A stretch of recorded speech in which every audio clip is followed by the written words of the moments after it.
Apa nih? Astagfirullah. Astagfirullahaladzim. Jatuh gue tidak kejadian gedor. Astagfirullahaladzim. Kamu ini berdosa banget. Kencana. Kencana ya. Aku hanya memikirkan satu peraturan penting. Kenapa kau lakukan hari ini kalau kau bisa melakukannya besok? Hahaha. A few moments later. Assalamualaikum warahmatullahi wabarakatuh. Bismillahirrahmanirrahim. Alhamdulillahirrabbilalamin. Wabihi nasta'in wa ala umuri dunya waddin. Wassalatu wassalamu ala asyrafil anbiya'il mursalin sayyidina wa maulana Muhammadin wa ala alihi washabihi ajmain, amma ba'du. Yang saya hormati pengasuh pondok pesantren Zainul Hasan Linggong, yakni Kiai Muhammad Hasan Mutawakil Allah SHMM, dan Rektor Universitas Islam Zainul Hasan Linggong, yakni Asosiat Dr. Abdul Aziz Wahab BMAG. Dan tidak lupa pula dosen pengampu mata kuliah Rektorika Dakwah Bapak Muzamil MPDI. Perkenalkan, nama saya Lailatul Mafiroh dari Prodi PAIB, ingin mengumpulkan tugas tentang ceramah Abu Bakar As-Siddiq. Baik, di sini saya mulai ceramahnya. Bismillahirrahmanirrahim.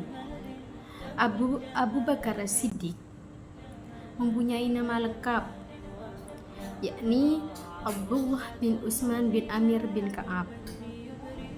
Beliau juga berasal dari suku Quraisy, Kilan, Bani Taim, dan sejak muda beliau sudah dikenal sebagai orang yang jujur, terpercaya, dan berakal cerdas. Beliau dijuluki As-Siddiq, yang artinya orang yang paling membenarkan kebenaran. Gelar ini melekat padanya karena beliau selalu membenarkan perkataan Nabi tanpa keraguan sedikit pun. Beliau adalah laki-laki dewasa yang pertama masuk Islam, kemudian menjadi sahabat terdekat, dan pada akhirnya diangkat menjadi khalifah pertama umat Islam setelah wafatnya Nabi.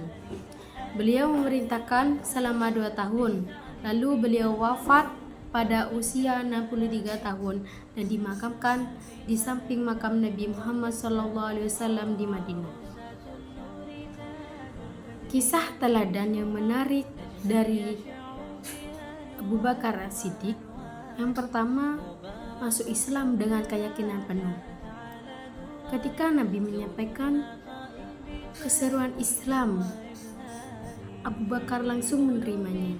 Beliau tidak banyak bertanya, tidak ragu, melainkan segera berkata, jika Muhammad yang menyampaikannya, maka itulah kebenarannya. Beliau juga dengan gigih mengajak teman-temannya untuk masuk ke jalan Allah, yakni Islam. Yang kedua, mendampingi Rasulullah SAW di Gua Sur.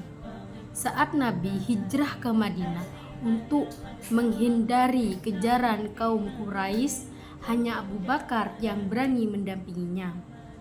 Mereka, Abu Bakar dan Nabi Muhammad, bersembunyi di Gua Sur selama 3 hari.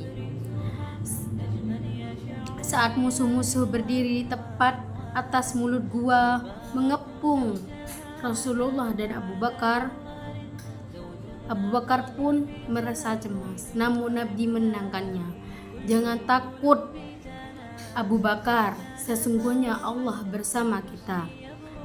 Mendengar itu, Abu Bakar pun menjadi tenang sepenuhnya, yakin akan perlindungan Allah. Adapun yang ketiga, membenarkan peristiwa Isra Mi'raj. Ketika mendengar kabar bahwa Nabi melakukan perjalanan malam hari di Mekah ke Baitul Maqdis, lalu naik ke langit, banyak orang-orang yang meragukannya. Namun ketika ditanya, Abu Bakar menjawab dengan tegas, kalau dia yang mengatakannya pasti benar. Bahkan aku percaya berita yang lebih menakjubkan daripada itu. Adapun yang keempat, menyatukan umat dan menjaga Al-Quran. Setelah Nabi wafat, banyak sahabat yang sedih dan bingung. Abu Bakar berdiri dengan tegas dengan berkata-kata yang sangat tenang. Barang siapa menyembah Muhammad, maka Muhammad telah wafat. Tapi barang siapa yang menyembah Allah, Allah itu hidup dan tidak akan mati selamanya. Kata-katanya menenangkan hati semua orang yang menyatukan kembali umat yang sempat goncang. Selain itu, beliau juga memerintahkan dan mengumpulkan ayat-ayat Al-Quran menjadi satu naskah agar terjaga keasliannya dan tidak hilang sepanjang masa.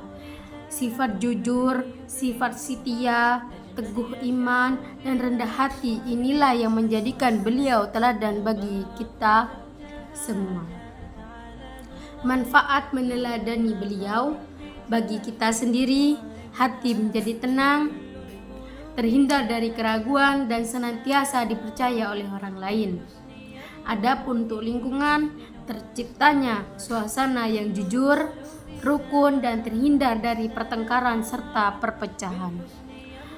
Adapun bagi agama, kita menjadi teguh memegang agama Islam dan menjaga kebenaran sebagaimana yang diajarkan Rasulullah SAW. Semoga kisah yang teladan Abu Bakar As-Siddiq dapat kita jadikan teladan dalam kehidupan sehari-hari, baik saat belajar, bergaul maupun beribadah. Semoga Allah Subhanahu wa taala memudahkan kita untuk mengamalkan sifat-sifat mulia beliau. Sekian yang dapat saya sampaikan. Mohon maaf atas segala kekurangan dan kesalahan. Assalamualaikum warahmatullahi wabarakatuh. I just had to let you know you're